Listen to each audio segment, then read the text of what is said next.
Okay, so what is a brand? A brand is broader than what people talk about. It's what connects the stuff that your company does in terms of the way it does it, how it says it, to your customers. So they actually get a sense of who you are as a company in terms of the products that you actually sell.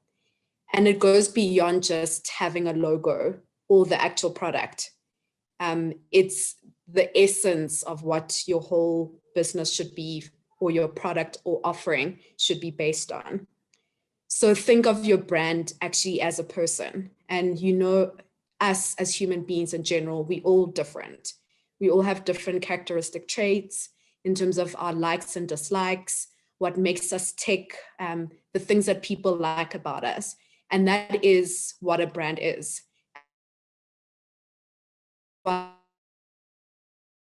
In 2021, there are many brands out there that still manage to connect with a certain target market, and still the owners of those brands, they're able to make money out of them, irrespective of them actually being in many competitors out there. But it's the fact that there's an ability to sell products. Okay, in terms of why people should actually have branding, there are many benefits. You've got external benefits of having an actual brand. The reason why entrepreneurs like yourself need to have a strong brand or create a strong brand is the fact that it makes you identifiable amongst the crowd of other competitors in the same industry that you actually operate in. It also allows you to build good customer relationships.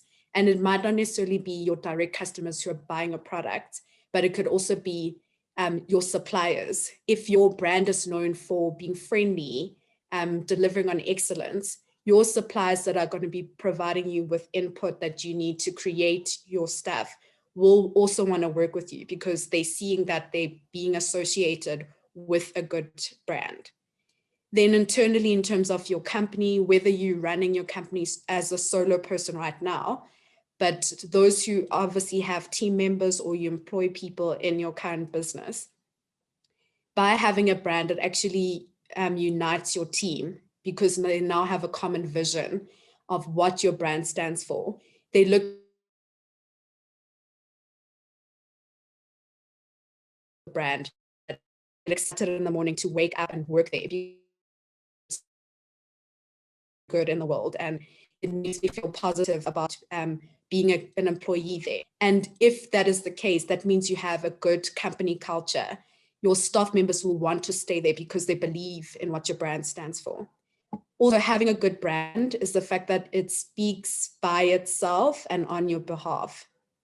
And the importance of having a brand that speaks by itself and on your behalf is the fact that over time, when you have a very good brand that's consistently known for delivering on its promise, you don't need to spend as much money as you would in the beginning with the amount of time and money you'd spend on marketing, because that amount that you spend in the beginning has paid off in the long run. You can do a bit of PR here and there, but because your brand is known out there, people trust it, they believe it, and they keep buying and continue to come back to your company, you'll be spending less money. So you need both external and internal benefits for your brand to actually have longevity. So there are 3 key areas in terms of starting your brand strategy. The first one is discovery, the second one is identity, and the third one is execution. With regards to discovery, you need to obviously do market research in terms of what's happening in your industry, your competitors, in terms of doing that you want to be different from them, and who are your customers. Guys, you can't launch a brand without doing any market research, because you want to obviously offer a brand or a product that's tied to people are actually wanting, or you see there's a need for it. Obviously, some of you now, being the fact that you're existing entrepreneurs with products and services or offerings available, I would suggest that if you're not sure about your current brand, you do an internal audit right now before you spend money redesigning your brand. And what you could do to do it as a starting point is have like 5 key questions that you ask your current customers in terms of how do they actually perceive your current brand. In your mind, you might be happy with your brand. You think it, when somebody looks at your brand, they think of you as trustworthy, approachable, quality. And if you think those are your characteristics in terms of the brand or values that you want for your brand, and then you ask your current customers if that's how they perceive your brand, and 80% of them say no, you already know there's a gap between what you think your brand is in the hearts or the minds of your customers, but they're on the opposite spectrum, meaning you need to actually re-look at your brand, whether it's the font that you've used, the look and feel of it, the values that you thought you have. There you need to actually start changing the perception and views of it and make it better than what you think it is, because your customers are telling you the opposite. In terms of identities, obviously deciding who you are, what does your brand do, how does it actually deliver on what you're saying it does, what are the values, your differentiators, and your personality. And then execution is obviously the end. Once you've done the discovery and identity, it's how do you put all of this together, being the final tangible assets that your customers have access to in terms of what your overall brand stands for. So there are 3 core parts of defining your brand strategy. The first one being your brand purpose, your brand positioning. Third is your brand personality. So I'll be diving in deeper in terms of what they are. So part 1, in terms of your brand purpose, this is all about defining the why you exist. There needs to be a deep meaning in the core of your soul when you talk about why you have a specific brand or product that you're offering, especially when your family or friends ask you, Mara, why Tumi are you doing this? Why, Basi, do you have scents as your soap and diffuse line? There needs to be a meaning behind why you're offering something. That's what people actually want to know. So everyone has a why. The key question that you guys need to ask yourself at the end of this is actually, do you know what yours is? Because when somebody stops you in an elevator and it's like, oh, why do you do this? It needs to be an authentic answer that drives you and makes you passionate about why you do it. Because guys, if you don't know your why, when things get tough 5 years, 10 years down the line, and you want to quit your business, the reason why you started your business and knowing your why is actually what will keep you in the game as an entrepreneur for long term. If you don't know this, it's easy to quit and be demoralized and not be motivated to continue. But when you always remember your why, it is what will keep you resilient. And there's a known international British American author and renowned speaker known as Simon Sinek. You guys should follow him, whether it's on Instagram, Twitter, wherever. Read some of his key books. His main statement, which is all about understanding why, is that people don't buy what you do. They buy why you do it, meaning they resonate and they connect with the reason why your brand is out there in the world offering this particular service or feeling or an emotion. It makes them want to buy your brand for a certain reason. So figure out what your why is. And once you do, write it on a sticker note or print it out and keep it in your diary, in your office somewhere, because sometimes when you're low and you're feeling sad or you're questioning why you're in this business, when you know your why, it will make you remind yourself as to why you need to keep going. So in terms of understanding what your why is, there are 3 different ways to go about it, and answering all of these questions will help you narrow it further. Your what, these are obviously the tactical core activities that you do in your company, and you need to ask yourself, why do you do them? Your how is in terms of how you actually doing your what. This could be the manner in which you actually deliver your actual product. So it's key components of the product and the delivery.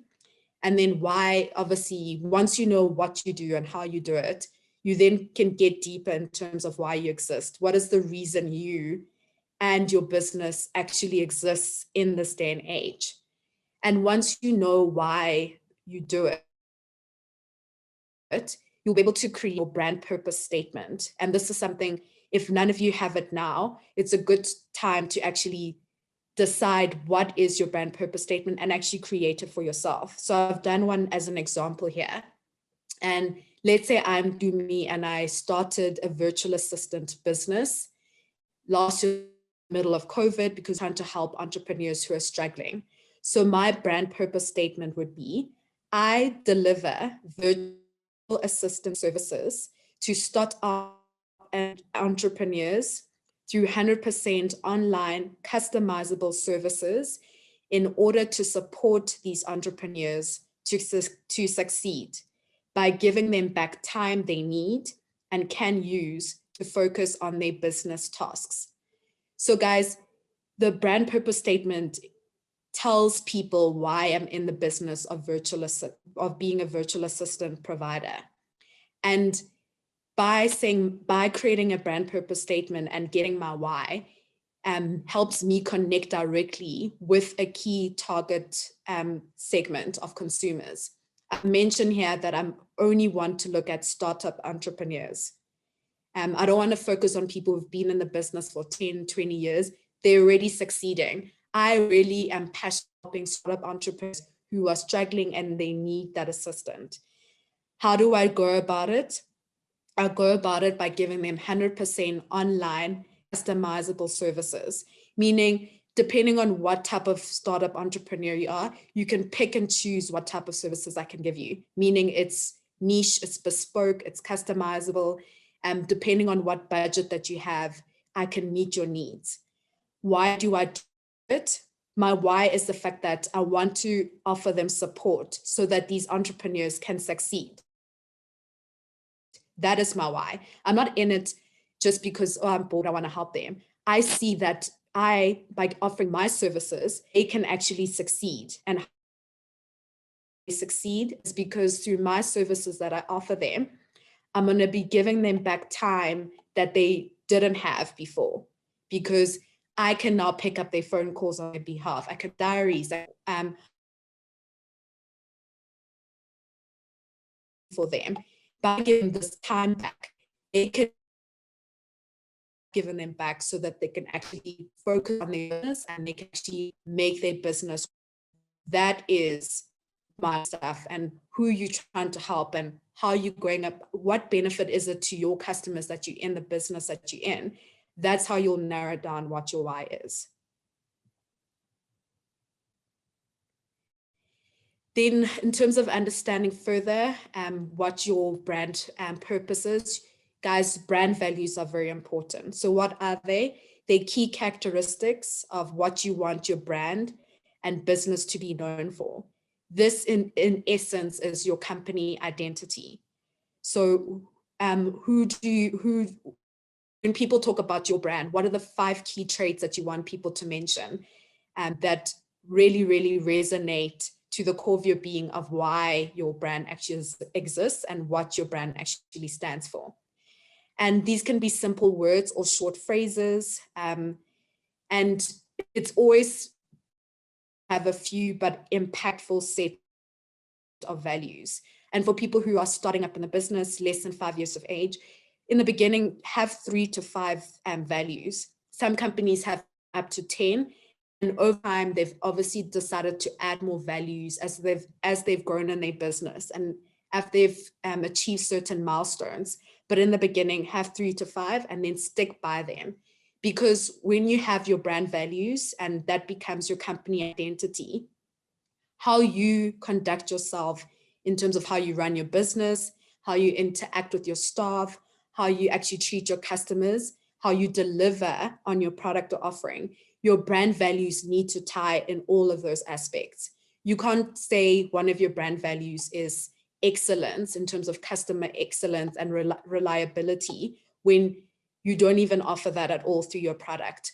So your brand values help you keep in check and ensuring that you're delivering on the promise of what your brand stands for.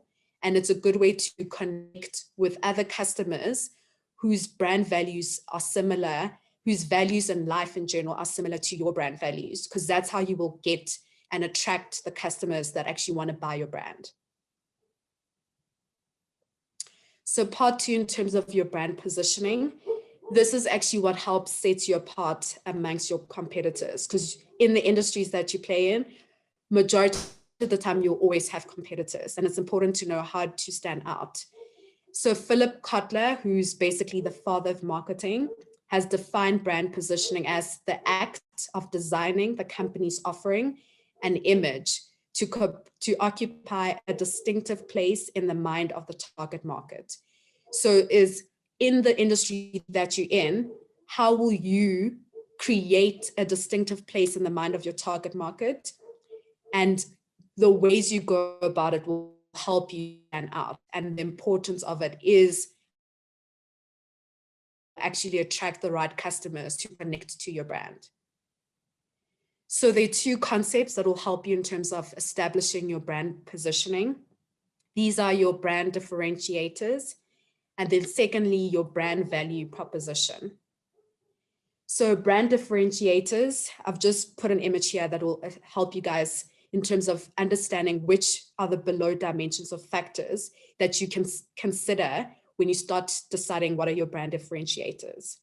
So in terms of examples, when you pick these dimensions of factors, I wouldn't go into every single one. I'd pick 3 main ones as a starting point, and then you build on them as you decide on what your brand stands for.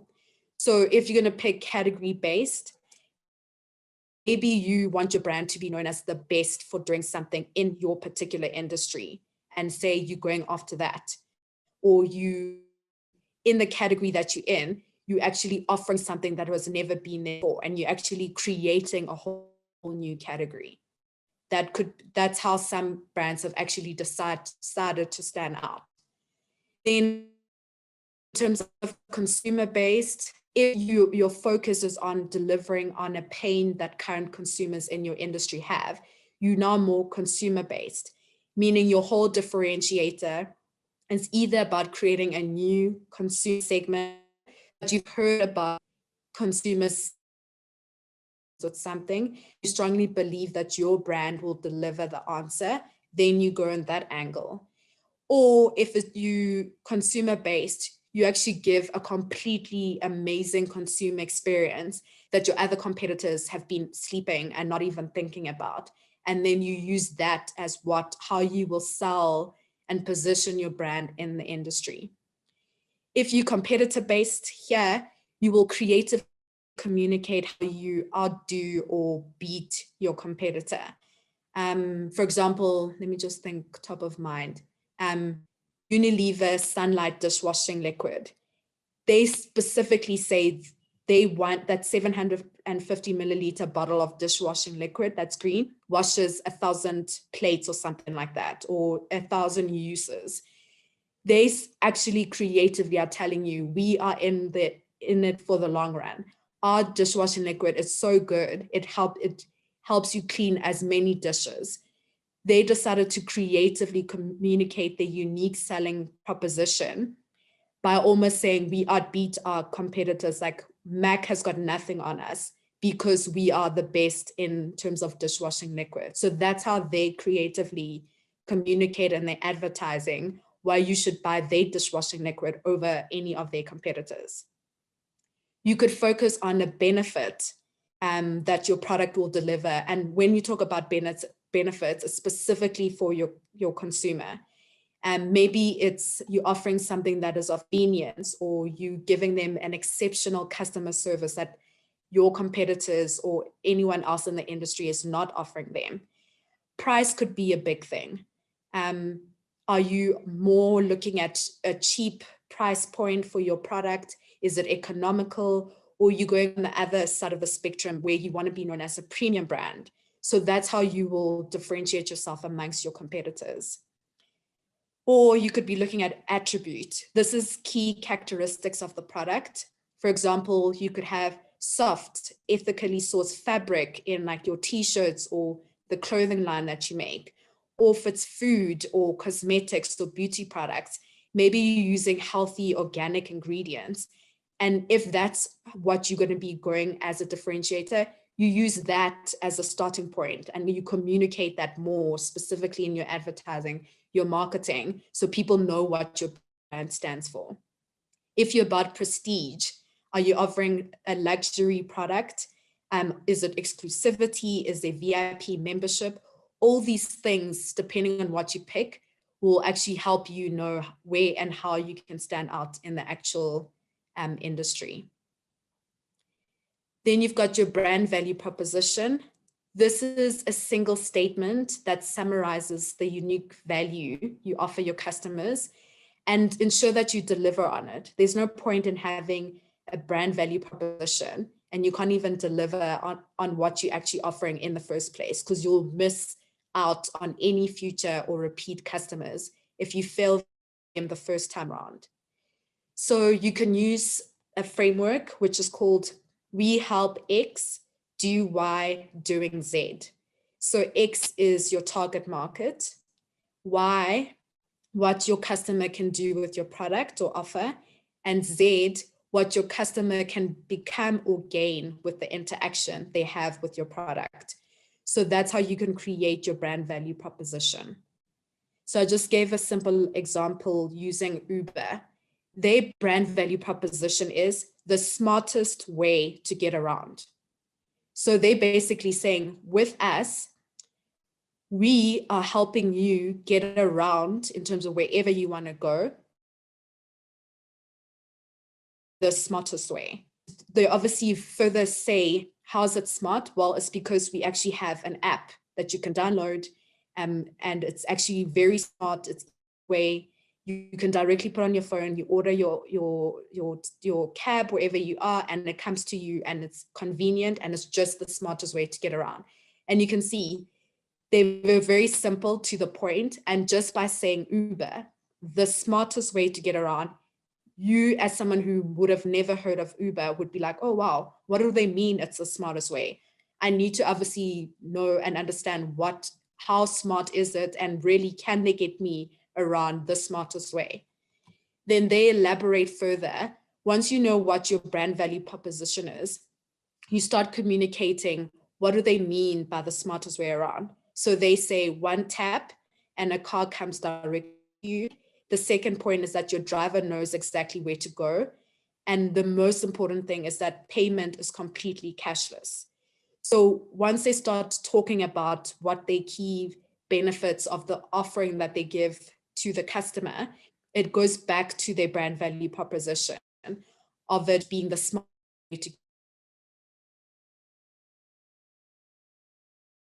So once you start brand value proposition, when you go back to it, you start communicating what benefits there are that customers can now connect in terms of what your brand stands for. And this Uber example is just a quick, easy example of how they nailed it very well to succeed in tapping into that taxi market that was boring, wasn't exciting, and they changed the game by giving the power back to the consumer, making it exciting, easy, painless, just a whole new experience that never existed before in terms of ordering taxi.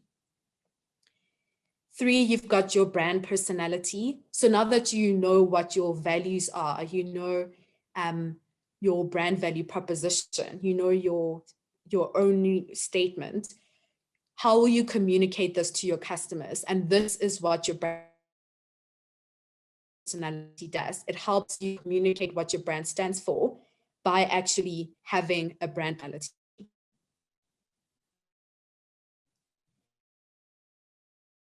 So brand personality is a set of human characteristics that are attributed to a brand name. And that's pretty much what a brand personality is. So it's something to which your customers can relate to. It could be the behavior, your brand that you wanted to actually come across as, the look and feel of your brand, and what does your brand like and dislike, because that will also assist you in terms of how your brand is actually seen or viewed by your end customer. So in terms of the concepts that you need to look at when defining your brand personality, is that obviously your brand personality in terms of the traits and characteristics, and secondly would be the brand archetype. So there's actually a brand personality framework that actually exists. It's out there. I've given you a link at the bottom here. You guys can have a review of it in more detail. And what it does is that besides helping you define your brand personality, it's how do you actually want to be received, or how do you want to be seen by your end customer?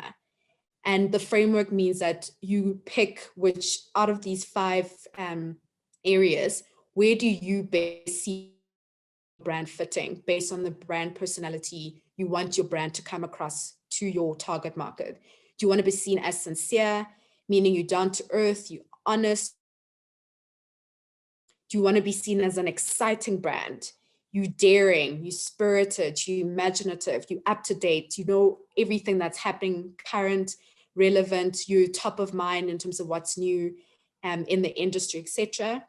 Or you want to be known as being a competent brand, meaning a brand that is reliable, a brand that people can trust, a brand that is intelligent, known for standing for something, known as a thought leader in the field that you're in. Or you want to be known as being successful. You're a leader, you're confident, you come across as knowing stuff. Or do you want your brand to be known as a sophisticated brand, meaning it's upper class, meaning it attracts a specific target market that's known for wealth, looking good aesthetically? Do you want to be known for charming?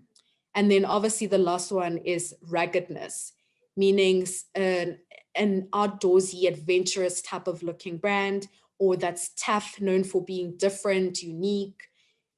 So once you decide, using this framework, where do you want to fit in, knowing if you want to be a sincere brand, you then pick these key characteristics that, oh, out of here, I think I'm like 2 or 3 of these. Then you already know when you design your brand, when you communicate in terms of the tone of your brand, you want to come across as someone who's sincere, reliable. Even your brand personality needs to tie back to the brand values that you had. You can't be sincere, but then you are not trustworthy when you deliver your service or your product in terms of the benefits that you promise your product does. Then already you know there's a mismatch. So this always helps you know that you coming across as this brand, and your brand is delivering on this in terms of the end product. So these are examples of known brands in terms of what their brand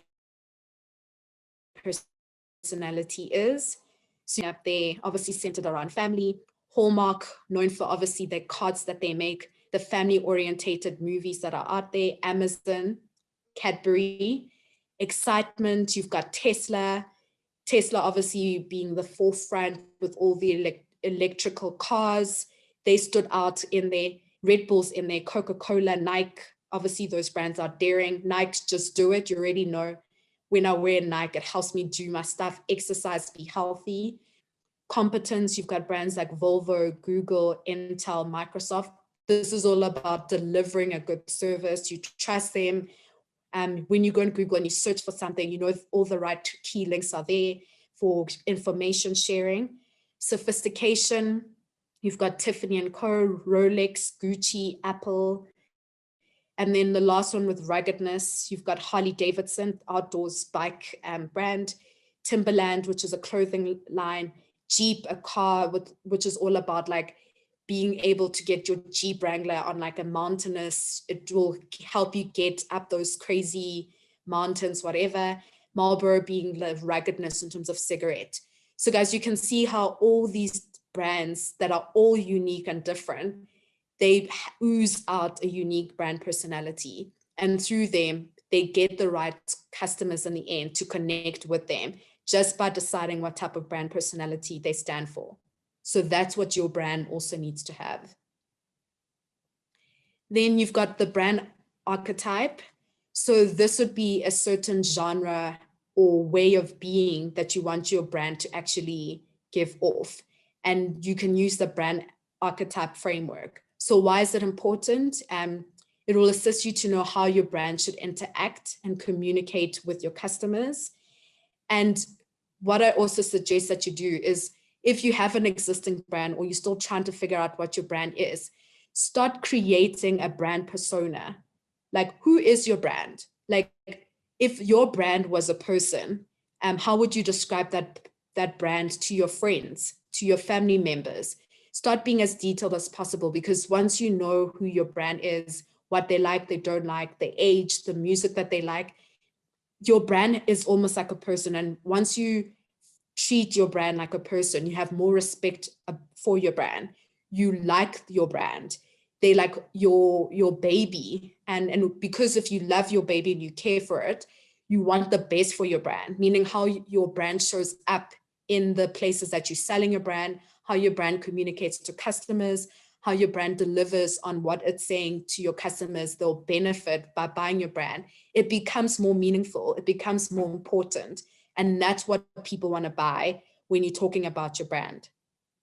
So there's Carl Jung, who's obviously created this archetype. It's obviously known as the 12 Jungian archetypes. And there's an online link here. And all it does, it asks you a key sets of questions and at the end, it will let you know, of the 12, where does your actual brand actually stand in? So if, for example, your end archetype ends up being innocent, then it will obviously say that your brand is about safety. So it will all depend on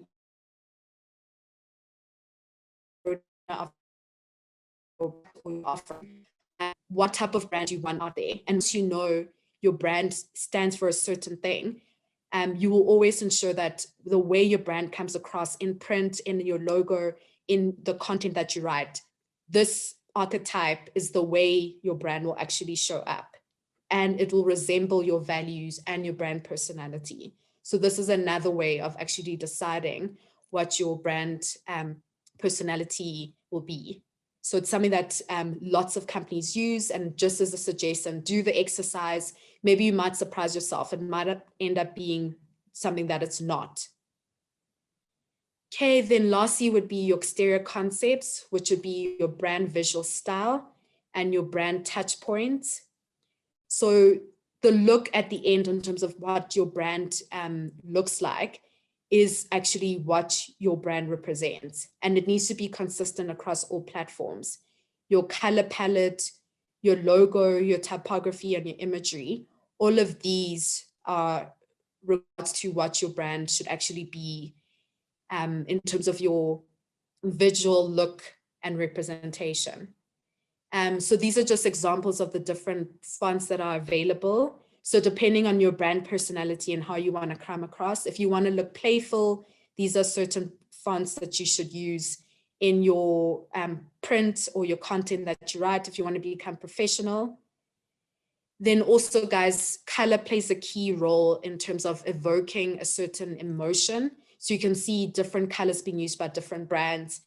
Depending on the color that you want, that also influences the energy that your brand will give off.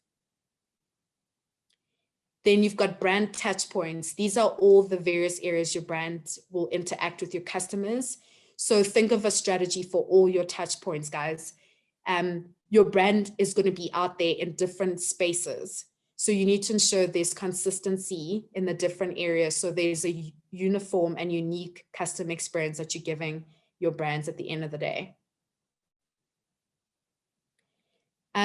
Lastly, obviously, your product launch campaign strategy. There's pretty much 3 phases of it. You've got your pre-launch, your launch, and your post-launch. Before you launch your product, you must obviously do research. Like I said to you before, don't create something that you don't think people will have a liking for it. Have a plan. Know when, where, how, who will be involved when you actually launch your product. Create awareness, a buzz about it online. Do a teaser campaign on social media. Have a countdown of when you're going to launch. As you post, launching in 2 weeks' time, launching in a week, an exciting new brand or whatever. Make it exciting. And then decide on your key performance indicators when you launch your product. Do you want to gain a certain number of first sellers in like the first 3 months of your sales? Maybe you want to reach 20 customers in your first 3 months of launch. That's good because your product means that you would have sold, I don't know, 20,000 Rand. So decide what you want to know as success. And when you launch your product, you're obviously going to have the actual go live date. You want to communicate about the launch on the actual day. You want to also incentivize your customers to buy your product. Maybe you first time buyers, you give them a discount, 10% or 20%. You might give giveaway bags or gift bags that people can take away to remember your live event. And you obviously want to give future giveaways for purchases. Then at the end, when you've obviously done your launch, you obviously want to review if your launch was a success or not. There's no point in launching a product, but you don't even get feedback from people. Was it worth it? Was it good? So communicate the behind the scenes footage of the launch. Maybe you took pictures, post them on Instagram, on Facebook, Twitter, get testimonials and feedback from people who attended your launch or people who bought your product. What did your customers say about it? Are they raving about it? You want people to know. Track your KPIs, like I mentioned, the amount of sales that you generated. Did you get email lists of your contacts? Did your social media followers increase after your launch? What have been engagements? The website visits, are they increasing? And then here it's just a product launch checklist. I won't go through it in detail, but it's just a summary of all the key areas that you need to tick to ensure that once you launch your product, before, during, and after, you become successful. And that's it, guys. Thanks so much for listening. I hope you enjoyed it. And obviously, if you have any questions, let me know. Awesome, awesome, awesome, awesome. Thank you so much, ma'am, for that amazing presentation. Very, very detailed and definitely very informative as well. Especially when it comes to, brand personality and the 12, I don't know if I'm pronouncing it correctly, that the 12 Junigan or Janigan archetypes. Yes, Janyan. Yeah, Janyan, like onion. The 12 Janyan archetypes. I think that's actually very important. I've never come across something like that before, and brand personality. So thank you so much for that. Definitely, I've got some homework on my side to do. But with the entrepreneurs, I don't know if you guys have any questions. Can you please just unmute yourself and ask? Let's see here in the chat box who we have. I see there's been some chats here. Okay, there's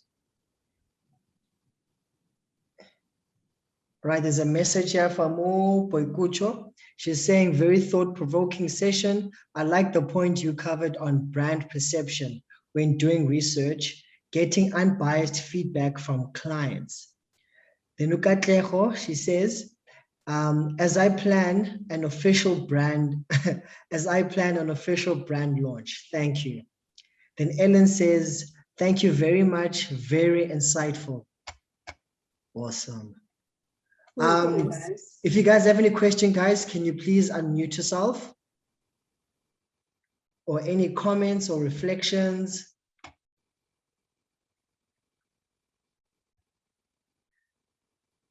Not even you, Gamo, today. just as I'm unmuting and trying to switch on this camera. Okay. So I need to say thank you very much. Learned a lot. Yeah, there was so much to learn tonight. You're welcome, Gamu.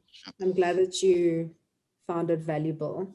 And like I've left my contact details at the end of the presentation. So if you guys have any questions or you want to connect, feel free to reach out. Awesome. I to me, yeah. I just wanted to say I really appreciate your presentation because I'm getting ready to launch a brand this coming week, and it has really been informative. So if I have any questions during the course of the weekend in order to prepare for that launch, I'll be sure to get in touch with you. Cheers. Great, that's exciting. Wish you all the best. But yeah, feel free to reach out. We'll be more than happy to assist you. I saw a hand up there by Eva. Thank you. And then I just want to appreciate the presentation and to really get to say I would reach out for more one-on-one and clarity on certain areas. I'm mostly impressed with the colors because with my logo, I made sure that I had about 3 different colors that matches the different sectors that I'm offering my services to. So when you were highlighting the brand, especially with the touch as well, that was an area where I thought, oh wow, I didn't know this. But then when I was working on my logo, I highlighted the colors so that my logo becomes really bright. And this is an area that I'm more of a bright person, so colors are most impressive when it comes to how I want to present myself. But with the company, I've been wondering if I chose the right colors because it's a service provider. So this is an area where I would like a bit of clarity and see if I need to tweak it, or the colors are fine because they represent the areas that I cover with the services that I'm offering. Okay, Eva. I think colors, irrespective you're a service provider or actually offering a product, it shouldn't actually deter you from what color that you're obviously picking. I think if you've got 3 colors that resonate with what your brand personality and value is, then you're winning, you're on the right track already. But if you want me to have a look at the colors that you've chosen for your brand, feel free to email me, and then we can from there, and I can just give you my feedback if I'm like, yeah, you're on the right track, or maybe consider this, because also your brand colors shouldn't change all the time, because you should think of them as like a long-term view of what your brand stands for. For example, Coca-Cola's remained red. Apple is that black apple sign. Over time, they've tweaked it here and there, but that's because they've been in the industry for long. So if you're starting, keep it simple, pick your top 3 colors. And then if you have a good graphic designer, you can get a graphic designer who can actually create various looks of your logo.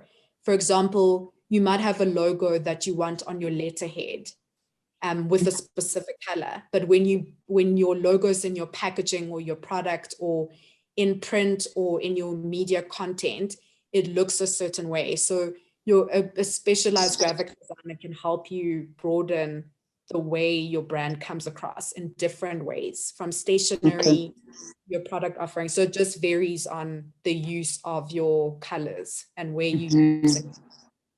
All right. Okay, thank you. Boykucho, I saw you also had a hand up. Yes. Hi, Tumi. Hi. Yes. I don't know if I'm out of context, but I just wanted to ask in terms of digital media marketing. Is it okay to place your worth based on the number of likes you get in terms of social media platforms like Facebook, Instagram?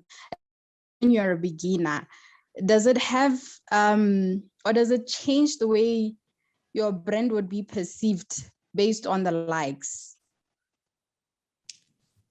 To be honest, I think of digital or social media platforms as areas where you can expand on your reach. I wouldn't put the worth of your brand on how many likes that you have, Because imagine tomorrow Instagram or Twitter went out of business and all you were selling or you were relying heavily on the number of likes that people were having on your brand. Once you take that away, you would think that, oh no, now I can't see the amount of likes. My brand is not liked by anyone. In the beginning, I wouldn't put too much pressure on only having likes. I think use those platforms for testing how people perceive your brand, the way they engage with your brand, even the content strategy that you have on social media. Pick 3 areas that you want to focus on. Are you trying to connect with people so they get, or are you trying to build brand awareness? Then over time, once you know what your strategy is for being on these platforms, you can start tracking key KPIs that will tell you if the success of, for example, building brand awareness is now going up because you're having an increase of followers. Because sometimes I've had clients of mine when I was an independent consultant before I went back to corporate who were saying, oh, I only measure my likes. But I'm like, why aren't you measuring your following? Why aren't you measuring the engagement? What are people commenting on your stuff? Because that's where the juice is. That's where you're going to get your insights of what people like and don't like about your brand. Anyone can like your post, whatever, but if they're not engaging and they're not asking questions or sending you direct messages and you aren't even in the spaces that you want to be in your shop, what are people saying? Are you writing a blog and getting feedback? Are people emailing you? Those things should actually help you build more of what your brand stands for. But to solely in the beginning just base your likes and say that's the worth of your brand. No, definitely don't think the worth of your brand is just only on likes. There's multiple things. And I think things like your sales, your feedback that you get from your customers after they've bought your product, how your suppliers are engaging with you, all these things should actually you should take into account when you start talking about your brand worth, because it's more than just only on digital marketing. That's like one aspect of it.